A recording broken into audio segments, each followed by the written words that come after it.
Olá, já estamos ao vivo, bem-vindo para você, bem-vindo você aí que está conectado, acompanhando a gente pelo canal PNTV Play e também no site potiguarnoticias.com.br. Eu sou Marclene Oliveira, hoje vamos fazer o nosso podcast daqui do Potiguar Notícias, recebendo o Dr. Luiz Gomes, que é advogado trabalhista. Ele é doutor em Ciências Sociais e Jurídicas. Vai ser uma honra fazer esse bate-papo. Nosso tema é o 7 de setembro. Vamos fazer uma reflexão histórica e social, entender a origem dessa data, qual é a importância desse 7 de setembro, né? Como era antigamente, qual era a importância de antes e qual é a importância de hoje? Será que mudou alguma coisa? Como é que está esse cenário hoje? Vamos fazer essa reflexão e entender tudo direitinho. Conto com a sua companhia. Lembrar que nós estamos ao vivaço aí, seremos retransmitidos, na verdade, né, por vários canais de comunicação, várias emissoras. Tem aí a Cena TV, Web TV de Macaíba, 105 FM de Ceará-Mirim, FM Liberdade de Felipe Guerra, Macaíba FM, FM Flores de Jaçanã, FM Executivo de Nísia Floresta, FM São Gonçalo de São Gonçalo do Amarante, Zona Norte FM, Liberdade FM de Cerro Corá, Asas de Esperança de Mossoró, Santa Rita FM de Santa Cruz, Rádio Seridó FM de Carnaúba dos Dantas, Rádio FM de Bahia Formosa, Princesa FM de São Bento do Trairi, Curimataú FM de Nova Cruz, Guaraíras FM de Areis, Voz Serrinense FM de Serrinha dos Pintos, TV Rádio Goianinha Web, Rádio Extremoz FM, Rádio Saudade Web de Ceará-Mirim. Então são aí os nossos canais, as plataformas que divulgam, que retransmitem esse bate-papo aqui muito importante que fazemos de segunda a sexta-feira no seu Potiguar Notícias. É o nosso podcast. Vamos então de entrevista, fazer esse bate-papo, agradecer imensamente ao Dr. Luiz Gomes, que é doutor em Ciências Sociais e Jurídicas. Que prazer recebê-lo, muito obrigada pela sua presença, né, por ter atendido o nosso convite. Vamos fazer esse bate-papo, conversar sobre essa data, esse feriado, 7 de setembro, né, doutor Luiz? Bem-vindo, obrigada. Olá, bom dia a todos que estão acompanhando o podcast, né? Para mim é uma satisfação retornar aqui ao Potiguar Notícias, uma casa que sempre me recebeu muito bem, na lembrança e na memória do meu amigo Pinto Júnior, que muitas ideias tínhamos no passado, e ele deixou uma marca para a política e para o jornalismo do Rio Grande do Norte. E quero parabenizar pela iniciativa do podcast, que eu acho que está fazendo um grande sucesso, e para mim é uma alegria estar aqui com você. Perfeito. O doutor Luiz, gente, já deu para perceber que ele tem uma voz de locutor, né? Que maravilha! Me sinto muito honrada em entrevistar um homem assim com essa voz imponente. Eu tenho certeza que vai trazer muitas informações para esse bate-papo aqui, enriquecer bastante essa conversa sobre o 7 de setembro. Vamos trazer informações, pesquisas, né? Fomos pesquisar na internet, saber um pouquinho mais sobre o 7 de setembro. E tem uma pergunta. Afinal, o que aconteceu no dia 7 de setembro?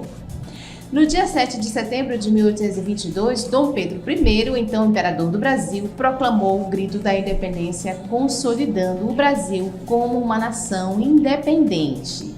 O país era colônia de Portugal, como já sabemos, ou seja, seu território pertencia ao país europeu.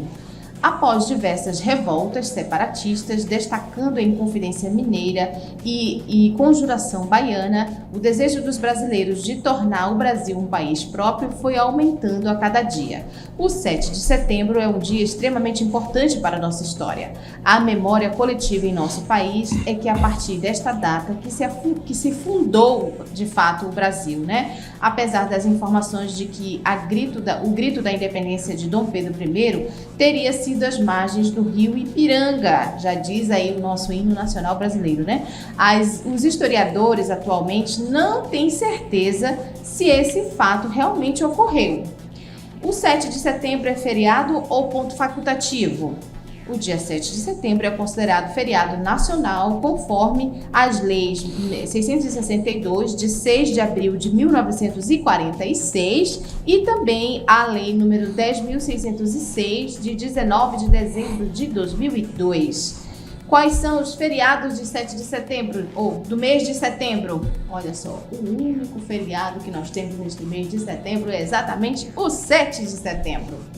Doutor Luiz, independência ou morte? Será que foi isso mesmo que o Dom Pedro declarou às margens do Ipiranga? Será que ele estava mesmo às margens desse rio? Vamos aí fazer uma reflexão histórica e trazer para os nossos dias atuais. Eu me lembro que quando eu era criança, já tem um tempinho, algumas décadas aí, o 7 de setembro era uma data, assim, muito esperada. Era, assim, a data no meu universo infantil. A data mais importante do ano. Ficava ali, acho que chegava ali o 7 de setembro e o Natal, né? E o Dia das Crianças, claro, né? Mas, assim, do ponto de vista social falando, o 7 de setembro, antigamente, gente, tinha uma relevância muito grande. A questão dos desfiles cívicos. Havia uma certa reverência, né, doutor Luiz, por parte da sociedade de um modo geral, não só por parte das instituições, porque a gente vê que o 7 de setembro é muito forte ainda hoje no quesito militar, né? Mas antigamente tinha muito essa reverência do lado mesmo da sociedade civil organizada. Vamos fazer então uma abordagem desse antigamente e os dias atuais. Fique à vontade. Olha, primeiramente quero falar que a independência do Brasil, de 7 de setembro, e a segunda data mais importante comemorativa no Brasil é 15 de novembro, que é a Proclamação da República. Eu reputo como as duas datas mais importantes mesmo na história do Brasil. A independência do Brasil, que ainda é uma luta que se permanece até hoje, nós não temos uma independência plena, nós estamos acompanhando isso no dia a dia, isso não vem de agora.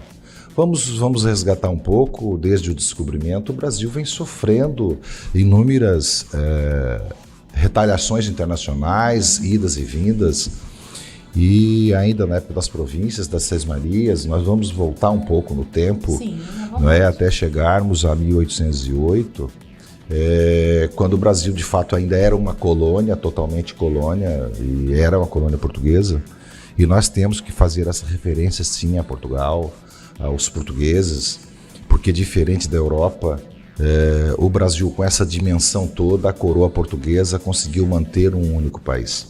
Bom, é muito bom, inclusive, ter essa temática nesse dia de hoje, porque a independência do Brasil é uma coisa que precisa ser conquistada todos os dias, né? E nós não podemos falar de independência sem fazer uma narrativa da história do Brasil.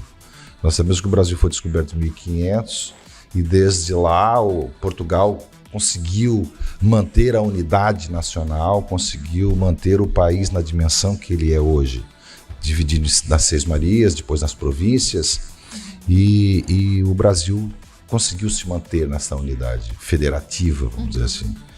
E esse processo de construção do Brasil foi um processo difícil, sempre foi. Nós tivemos grandes dificuldades na história, desde as questões inglesas sobre o ouro do Brasil, e assim, tivemos inúmeros percalços no Brasil. Mas tudo isso começou a ser mais definido em 1808, quando a família real portuguesa teve que desembarcar no Brasil, porque a Revolução em Portugal, a invasão francesa, expulsou a família real de Portugal, e aí Dom João VI veio para cá em 1808, e aí sim o Brasil passou a ter, de fato, o rei, né, um imperador já desde esse momento, mas ainda como colônia, mas regido pelo Principado Português. E Dom João VI, então, desde esse período, já tinha propostas, porque o Brasil já estava desenvolvido em alguns aspectos da agricultura, as províncias cresceram, a indústria do café, o café, a extração mineral, tudo já estava indo muito bem. Cana-de-açúcar, então, assim, com isso também muita escravidão, os feudos, né, que são o período feudal no Brasil, que a gente enfrentou. E já com a chegada de Dom João VI, essas questões políticas também começaram a ser pautadas. Até que em 1816, a família real portuguesa foi convidada a voltar para Portugal. Então, Dom João VI teve que voltar para Portugal para assumir o trono novamente em Portugal. Ou seja, a família real voltou ao trono em Portugal. E para isso ele deixou o filho, Dom Pedro I, no Brasil, para fazer os papéis de regente do Brasil. Ou seja, o principado era português, mas a regência era brasileira, já com Dom Pedro I. E é importante destacar, assim, nessa conjuntura, que Dom Pedro I perdeu a mãe muito cedo, e ele foi um menino criado longe dos pais. Então ele sempre teve assim, muita independência desde criança. Vamos assim resgatar um pouco dessa história. Apesar de não ser muito estudioso, mas ele era dedicado e muito determinado naquilo que queria, desde criança. E quando foi em 1821, salvo melhor memória, ele foi declarado regente oficial do Brasil, ou seja, o primeiro com autonomia de muitas coisas, porque a família real já não voltaria mais para o Brasil.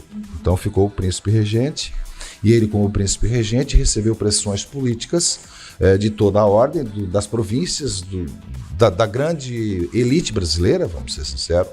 A elite brasileira não queria mais se submeter aos comandos de Portugal. E Dom Pedro I ficou numa saia justa muito grande. E ele também não tinha muita vontade de voltar para Portugal. E foi quando nasceu esse movimento de independência do Brasil. Tanto que quando chegou a carta em janeiro de 1821 da coroa portuguesa determinando que o príncipe regente voltasse para Portugal, porque estava acontecendo a possibilidade de uma revolta no Brasil, em que se temia muito pela morte de pessoas, inclusive de Dom Pedro. E Dom Pedro, naquele dia, acho que foi 22 de janeiro de 1821, salvo o meu juízo, ele declarou que não ia voltar para Portugal. Foi quando foi criado o Dia do Fico. Não sei se você já estudou na história, nós já estudamos lá atrás na história, o Dia do Fico. Foi quando ele disse que não voltaria para Portugal, ficaria no Brasil. E a partir dali, então, se construiu essa hipótese de o Brasil ir construindo a sua independência. E quando chegou em 7 de setembro, aproximadamente 7 de setembro, com muito apoio e orientação, vamos registrar, o Bonifácio de Andrada era um grande conselheiro do Dom Pedro, e ele era um jovem, vamos admitir, ele vê que ele nasceu em 1798, então ele com 20 anos era o regente, príncipe regente do Brasil, um menino, né, e tinha que tomar grandes decisões, e nessas decisões o conselheiro maior que ele tinha era o José Bonifácio de Andrada, e pôde também apoiá-lo nisso. Foi quando no dia 7 de setembro, passando pela margem do Ipiranga, na verdade era uma passagem que estavam indo de cavalaria, foi quando ele tomou essa decisão de dizer a independência ou morte, ou seja, ou se declarava a independência ou ele ia morrer. O temor da coroa portuguesa era que ele morresse, de que os brasileiros não queriam mais portugueses aqui, portanto iam matar o Dom Pedro. Né? Então ele enfrentou e disse a independência ou morte, e ficou do lado da independência. Ou seja, foi aí que ele tomou definitivamente uma decisão de que, a partir dali, o Brasil seria, de fato, um Brasil independente, mas não mais obedeceria às ordens da coroa portuguesa. Então foi nesse ponto que a independência nasceu, foi com essa construção histórica, dessa rebeldia de Dom Pedro I desde a infância, e quando aos 20 e poucos anos, ele teve a responsabilidade de tomar uma decisão para o Brasil. E essa decisão foi o 7 de setembro, nas margens do Ipiranga, que era uma cavalaria que ia de passagem por ali, E assim ele anunciou, aqui a independência e pronto. Então foi assim que nasceu o Dia da Independência. Então, tem uma curiosidade aí, doutor Luiz, porque a história popularmente ficou conhecida com esse grito, né, independência ou morte, levou-se a ideia de que ele teria falado isso no sentido a palavra morte seria no sentido de guerra. Uhum. Mas, na verdade, era uma referência a ele. A ele. Era a ele. É porque se ele não atendesse, ele corria o risco de morte. Então, assim, a independência nasceu dessa iniciativa dele porque ele se posicionou ao lado da independência. Ou o Brasil era independente ou ele estava disposto a morrer pela independência do Brasil. Ou seja, enfrentaria a artilharia portuguesa para defender o Brasil. Então foi o primeiro defensor maior do país, foi o Dom Pedro I, porque ele deu a própria decisão de dizer ou é independente ou eu não quero mais. E foi assim que nasceu. Então ele foi, de fato, um grande... Por isso que nós temos essa grande data no Brasil, que foi nesse dia. Mas essa independência ela vinha sendo construída desde o dia que ele disse que ia ficar no Brasil. Lá no dia 7 de setembro foi que se anunciou definitivamente com o apoio da elite brasileira, vamos registrar, ele teve aí nesse sentido o apoio da burguesia, dos grandes latifúndios, para que ele ficasse, que eles preferiam que ficasse Dom Pedro do que se submeter a Portugal. Foi esse o motivo, que a elite brasileira não queria mais obedecer Portugal. E aí a única maneira que existia, ou Dom Pedro ficava com eles, ou eles iam ter que botar Dom Pedro para correr. E ele disse, não, eu fico. Pronto. E aí começou a independência, no dia 7 foi anunciado e criada definitivamente a independência do Brasil. Oficial. Né? Isso. E acredito, doutor Luiz, que esse grito, né, essa decisão dele de independência ou morte, tenha sido assim, um marco, né, um registro realmente da democracia. Uhum. Vamos trazer para os dias atuais. E, afinal de contas, o que é essa democracia, essa atitude, esse gesto dele ter falado essa frase, independência ou morte, nada mais é do que essa mensagem. Uhum. Eu quero a democracia, eu quero a independência. Então, para a gente compreender melhor o conceito de democracia, quando Dom Pedro falou isso, e para os dias atuais. Olha bem, na construção histórica, nós vivíamos um país onde a monarquia era o sistema de governo, não era ainda a democracia, nem era a república. Nós viemos a ter isso em 1891. Naquele momento, então, as coisas começaram a se organizar. E teve um outro fato, antes de eu entrar, porque eu quero falar sobre essa questão da democracia, quando nós falarmos da proclamação da República, que é quando nasce a democracia brasileira. Definitivamente, de fato, de direito, em 1891, com a proclamação da República. Mas nós tivemos um outro episódio nesse período, é importante, já que estamos falando de Dom Pedro, de independência, de que Dom Pedro resolveu voltar a Portugal em 1831, porque estava sendo ameaçada a coroa portuguesa. E ele, como um guerreiro, que ele era um guerreiro, e ainda declarada a independência do Brasil de Portugal, mas ele ainda era um príncipe de Portugal. Ele não deixou de ser, ele não foi deserdado de Portugal. E ele foi para Portugal e não mais voltou. Quando ele foi para esse combate em Portugal em 1831, e lá ele adquiriu a doença tuberculose, e prematuramente ele morreu em 1834. E quando ele morreu em 1834, 1832, não estou aqui precisando bem a data, o que aconteceu? O filho dele, primogênito, que poderia ser o príncipe do Brasil, tinha 5 anos, que era o Dom Pedro II. Então foi declarado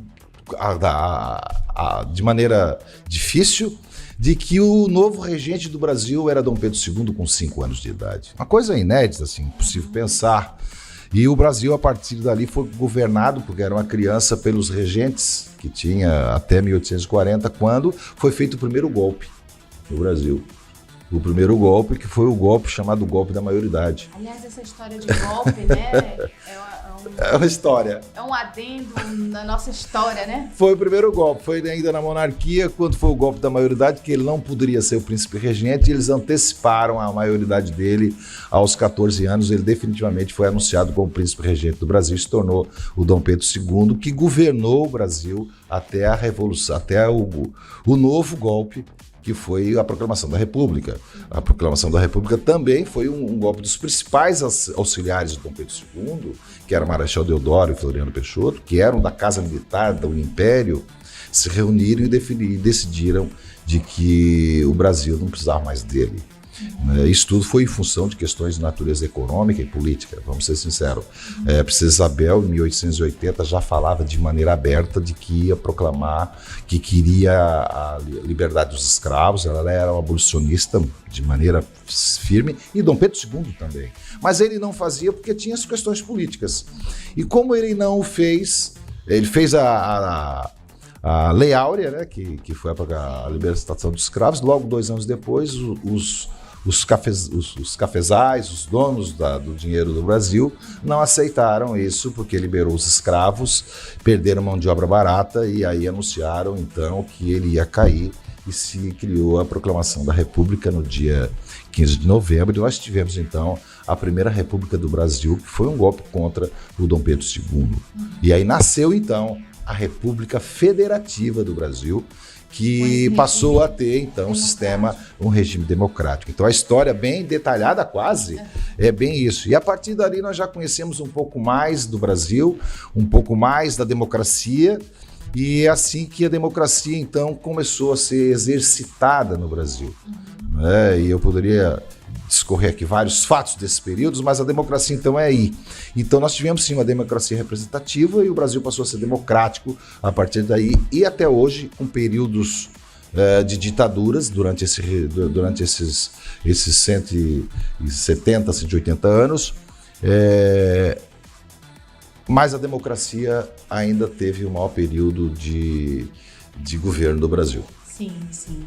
E a gente vai falar daqui a pouquinho que nesse regime vivemos aí a ditadura militar. Perfeito. E tu falar em militarismo, antes de eu fazer essa pergunta, quero só reforçar que até aqui, com a sua aula, né, que o senhor está dando aqui pra gente agora, o que eu consigo abstrair, o que eu consigo entender, concluir, é que esse espírito de independência nada mais é do que a mensagem, o desejo de que as coisas fossem democráticas, houvesse essa liberdade, né? Quando o Dom Pedro falou isso aí, essa frase aí, eu vejo nele esse espírito de democracia, Perfeito. De independência. Então, para mim, o sentido da frase eu capto como isso aí, né? Essa mensagem. Agora, por que, doutor Luiz, que existe essa adesão, né? Essa reverência ao 7 de setembro, mais pela questão do militarismo? Qual é a associação? Porque a gente vê que hoje em dia os militares, ainda hoje em dia, antigamente era muito mais, mas se tem uma parte da nossa sociedade que realmente reverencia o 7 de setembro, é o militar. Olha bem, primeiro assim, só para para ratificar. Sim. O que o Dom Pedro I quis dizer é o que nós falamos até hoje. Brasil para os brasileiros. Não é? É assim, é isso que é até hoje, é isso que nós lutamos, é por isso que a independência do Brasil até hoje precisa ser conquistada, porque é o Brasil para os brasileiros, que as riquezas brasileiras sejam dos brasileiros. Essa é a luta até hoje, né? Só para registro. Né? Mas a questão militar é porque o símbolo militar no Brasil sempre foi muito forte, desde o Império e desde a proclamação da República, mais ainda, porque foram os militares que governaram uma grande parte da história do Brasil. Então isso sempre foi muito bem colocado como um exercício militar para ratificar que a força militar é a representação maior da força brasileira. Nós precisamos ter militares organizados, fortes, porque a defesa da nação cabe à força militar. Por isso que os militares trabalham isso com muito mais veemência, e aí nós temos que resgatar também a história de Duque de Caxias e tantos outros que lutaram para que o Brasil se mantivesse independente.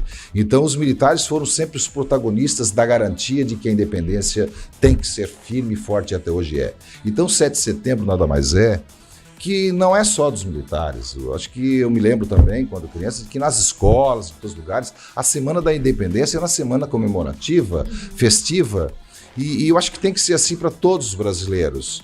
É assim em todos os países. A independência americana no dia 4 de julho, todos os americanos comemoram, mas as forças americanas militares são as que mais impõem o respeito àquela data comemorativa, porque foi uma conquista. Antigamente nós tínhamos, inclusive, nas escolas, a disciplina de educação cívica, né? Sim. Educação moral e cívica, se eu não me engano, que era justamente para despertar esse lado do patriotismo, não é? A gente cantava o hino nacional. Isso, me lembro.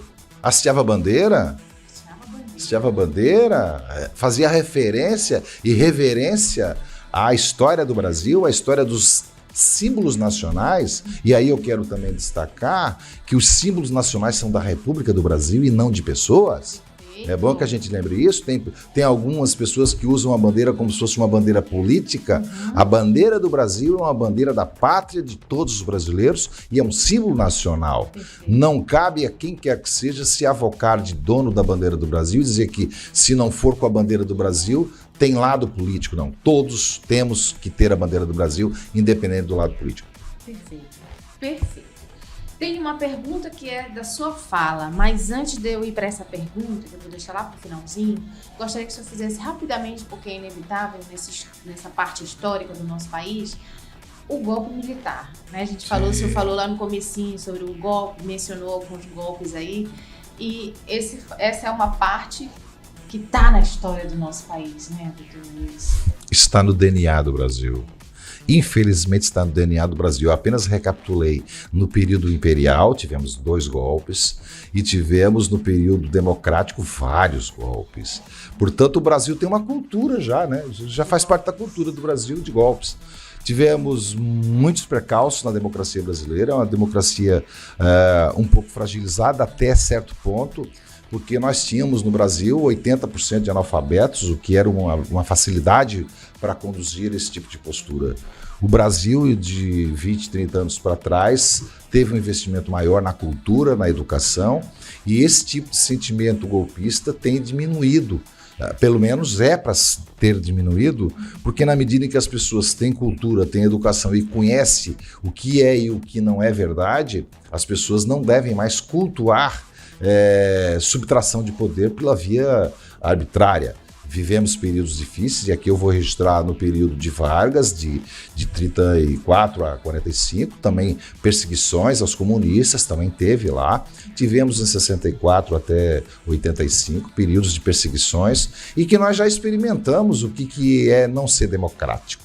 Portanto, qualquer pessoa que fale em golpe ou fechar instituições democráticas, tradicionais e históricas, trabalha com uma cultura que nós temos que colocar para trás, que é a cultura do golpismo, de qualquer outra coisa. Então, a cultura da democracia é uma cultura que cabe a todos os brasileiros defender com todas as energias, porque a independência do Brasil, já tivemos história para isso, é marcada por isso. Então nós temos que manter a independência do Brasil, garantindo a democracia e garantindo que a representação política do Brasil seja respeitada, porque é assim que nós faremos um Brasil mais respeitado. Essa é a minha linha de raciocínio.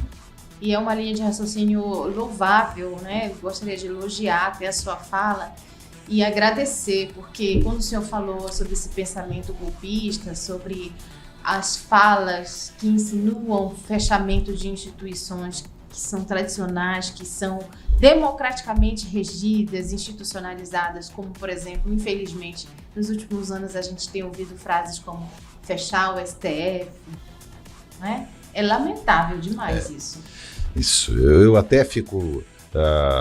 eu não sou muito feliz em fazer esse tipo de comentário, porque as instituições são necessárias para qualquer regime de governo, sobretudo o regime democrático, em que as instituições e os poderes precisam funcionar independentes e harmônicos para que o país viva em paz.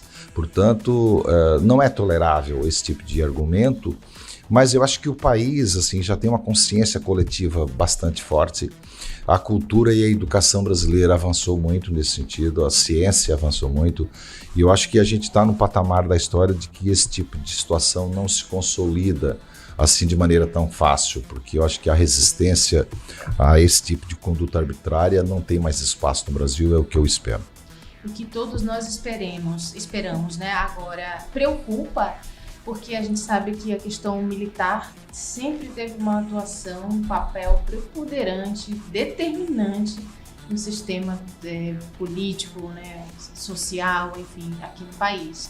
E a gente vê que hoje meio que está aí como um agente, vamos dizer, não protagonista, mas lado a lado com um agente protagonista hoje do país, né?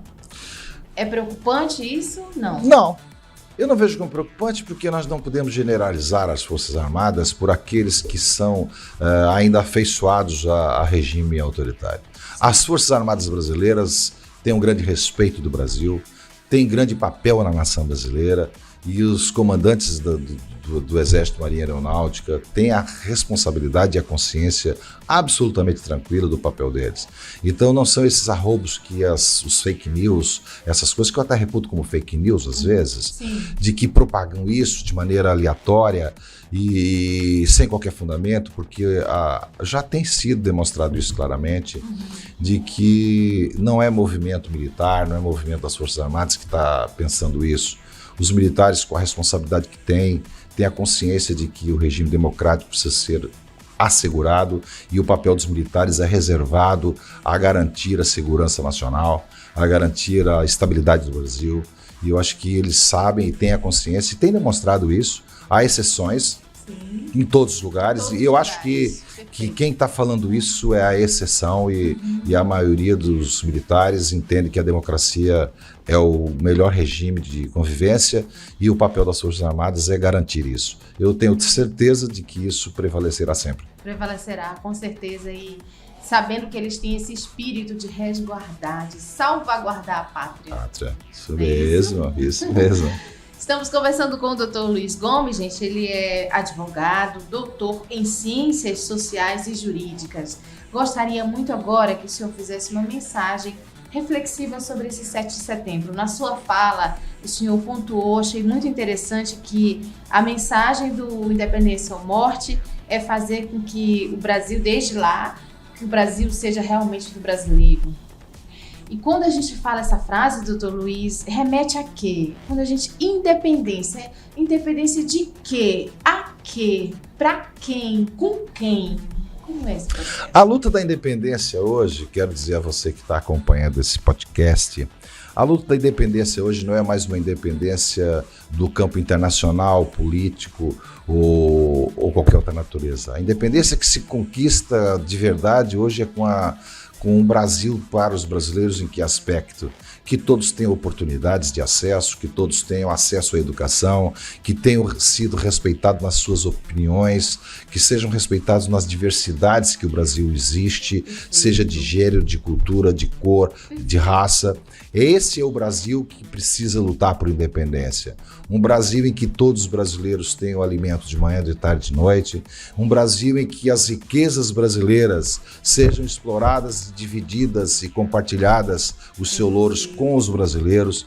Essa é a independência que está na pauta hoje, que é uma independência que precisa ter um regente. Não vai ser o príncipe Dom Pedro I e nem o Dom Pedro II, mas nós precisamos ter um regente que tenha esse tipo de pensamento. Um pensamento de colocar um Brasil mais igual, um Brasil mais solidário, em que as pessoas tenham mais empatia com os outros, com o sofrimento dos outros. Uma independência que nós possamos olhar aos olhos uns aos outros, independente da opinião política e partidária, e ter o mesmo carinho e afeto como brasileiro, como pessoa. É esse o Brasil que eu espero que a gente conquiste ainda, por isso que nós continuamos lutando por ele, porque é um Brasil que seja inclusivo e que as pessoas convivam de maneira harmoniosa e que o ódio jamais prevaleça sobre a fraternidade. É assim que eu penso, que eu espero e sonho esse Brasil todos os dias. E não só sonho, eu trabalho todos os dias como advogado, humanista, como advogado que se preocupa com a vida das pessoas. É assim que todos nós devemos ser, cada qual a nossa profissão. Então essa é a independência dos sonhos, uma independência que nós teremos um Brasil fantástico, é o melhor país do mundo, é o país mais rico do mundo, é o país que tem o povo mais ordeiro e tranquilo do mundo. Nós não podemos deixar que qualquer período um pouco mais conturbado complique ou atrapalhe essa convivência tão pacífica que o Brasil sempre teve na sua história e nunca precisou uma guerra para que o Brasil se mantivesse assim. Sempre foi nos processos políticos que o Brasil manteve isso, e eu espero que aconteça isso, né? Que isso seja possível e que você que está nos acompanhando possa amanhã, dia 7 de setembro, aliás hoje 7 de setembro, festejar essa independência com a bandeira do Brasil na mão, mas com uma bandeira de que não ao ódio, não a qualquer ataque à democracia, não a qualquer ataque às instituições, e que seja um Brasil da felicidade, um Brasil da harmonia, um Brasil da fraternidade, um Brasil feliz. Nós queremos um Brasil feliz, não é isso? Com certeza. Com essa mensagem do Dr. Luiz Gomes, gente, eu nem precisava mais falar nada, mas eu tenho ainda uma ressalva. Preciso ressaltar que você, de tudo isso que o Dr. Luiz Gomes pontuou, mencionou aqui pra gente, nos ensinou sobre esse processo da independência do Brasil, da independência do nosso país. Você que está nos acompanhando, eu, Dr. Luiz, Itapuã, todos nós, cada brasileiro faz parte desse processo de libertação. Nós temos o nosso poder em mãos, que é o voto. Não podemos, doutor Luiz, deixar passar em branco. Estamos em ano eleitoral, em mês eleitoral, né? Já praticamente há menos de 30 dias aí o pleito eleitoral deverá ser realizado. Então, é preciso ter consciência, realmente ser brasileiro e atuar dia após dia em prol desse processo da liberdade do nosso país, da nossa liberdade enquanto brasileiro. Muito bem, eu estou muito feliz aqui. É isso. Essa é a nossa mensagem. Esse é o grito de independência. Esse é o nosso grito de independência. É isso. Liberdade, democracia, fraternidade, amor e não ao ódio. E vamos construir um Brasil feliz, como nós sempre fomos durante a história, não é? Um Brasil de um país feito de gente consciente, de gente que se orgulha de ser brasileiro e que passe a viver, porque eu vejo, doutor Luiz, não sei se eu concordo comigo, que às vezes a população brasileira, né, nós, enquanto população, a gente se omite, né? Às vezes a gente vê tudo a cada dia nos supermercados, tudo subindo, a inflação descontrolada, né? Ninguém dá conta da alimentação super cara e tal. E como é que eu, como brasileira, posso mudar isso? Tem uma ferramenta na mão, como eu já pontuei, né? O voto.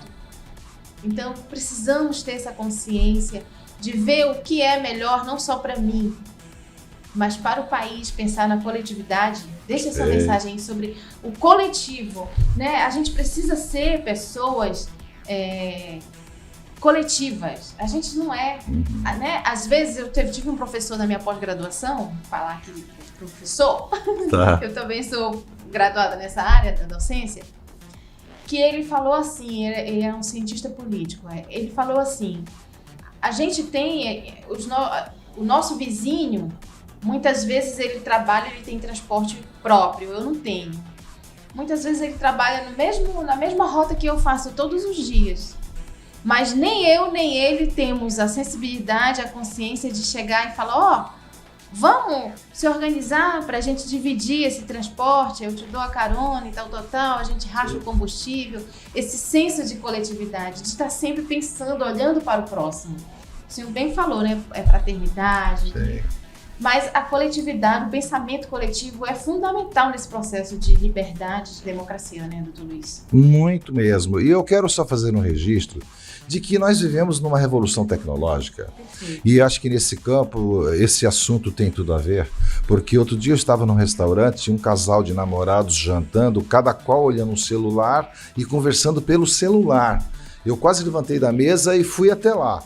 Meu Deus. Tipo assim, olha aqui. Né? Não, tipo assim, olha a que ponto nós chegamos, infelizmente, com a tecnologia, que não era para ser isso, o distanciamento social. Então eu acho que esse distanciamento social, ele tem sido muito grave do ponto de vista da convivência humana. E eu dizia isso ontem numa aula na Universidade de Brasília, sobre esse aspecto, sobre essa influência da revolução tecnológica no mundo da relação humana. E a gente consegue ser isolado mesmo estando no meio de todas as pessoas. Eu acho que isso nós precisamos mudar.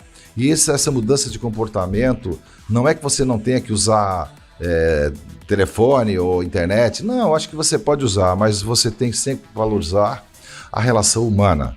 E esse ponto, inclusive, é fundamental para tudo, inclusive na relação de trabalho, na produtividade, na relação com seus filhos.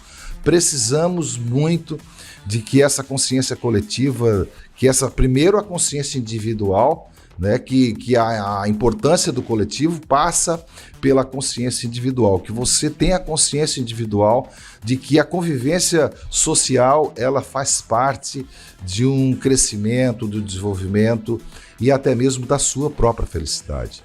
Quando você se relaciona, você se torna uma pessoa bem mais feliz, e a busca que nós temos todos os dias é a busca que todos nós acordamos de manhã, quando olhamos no espelho, escovamos os dentes, vamos tomar o café da manhã, que Deus nos dê um dia feliz. Então nós queremos a felicidade todos os dias. Portanto, a felicidade está em mim, mas está no outro, né? Então nós precisamos ter essa consciência. Eu peço a todos que, com essa reflexão, todos os dias de manhã, não ligue o celular antes de dar bom dia para sua esposa, para o seu filho, tomar o café da manhã, de dar um beijo no rosto. Não ligue o celular. Faça esse gesto que já está desaparecendo do mundo. O gesto do abraço, do beijo, essa sensibilidade individual, ela tem um reflexo, e aí vem a resposta no sentimento coletivo. Se isso se coloca no individual, todos fazendo, nós temos um coletivo, e aí a gente tem uma sociedade mais harmoniosa, mais amorosa, mais feliz, menos litigante, menos desavença, menos ódio, porque essa é a busca individual que todos nós devemos ter e que devemos desejar isso para o outro. Portanto, esse é o papel que eu acho muito importante. Perfeito. Essa é a mensagem, né? Essa é a nossa reflexão desse podcast desse 7 de setembro, para deixar essa mensagem, essa reflexão para você, da importância dessa data e da importância de você ter um espírito, né, realmente de querer a liberdade, de querer a democracia, de querer o melhor. Pense individual, mas pense que o coletivo é importante para todo esse processo. Não adianta eu me preocupar só com o lixo que tem na minha calçada. Se eu utilizo a calçada da minha vizinha e a calçada dela está cheia de lixo, qual é a consciência que eu tenho? Não me importa saber quem jogou aquele lixo naquela calçada. Me importa saber que aquele lixo não deve estar lá. Não é o local dele. Então eu, como meu papel cidadã, como meu papel de uma pessoa que preza pelo meu país, que tem a mente consciente de que a gente precisa evoluir, de que o nosso país precisa realmente ser liberto, adquirir independência, eu preciso fazer a minha parte, pensando no coletivo, olhando para o outro. Essa é a nossa mensagem. Dr. Luiz, super obrigada pela sua participação. Enriqueceu, aprendi bastante aqui. Com certeza quem vai acompanhar esse podcast também vai aprender. Muito obrigada mesmo. Esteja convidado a voltar sempre. Muito obrigado, fico feliz de estar por aqui. Se as pessoas quiserem acompanhar meu Instagram, é @luisgomes.rn. Eu sempre tenho algumas ideias, algumas coisas por lá. E para mim é sempre uma alegria compartilhar, porque o conhecimento ele não serve de nada se você não compartilhar. Se você não compartilhar suas alegrias, suas angústias, você fica preso em si mesmo. Portanto, eu recomendo, compartilhe seus pensamentos, suas ideias, que sejam para construir uma sociedade melhor. É esse o desafio da nossa vida. Obrigado. E é também um legado que você deixa, Muito né? bem. Super obrigada. Se ainda não se inscreveu no nosso canal, se inscreve aí no YouTube, é o TVPN Play. PN TV Play, qual que é o correto, Itapuã? PN TV Play. PN TV Play, gente, é o canal do Potiguar Notícias. Por favor, se inscreve para acompanhar diariamente os nossos podcasts. Muito obrigada, até a próxima. Tchau!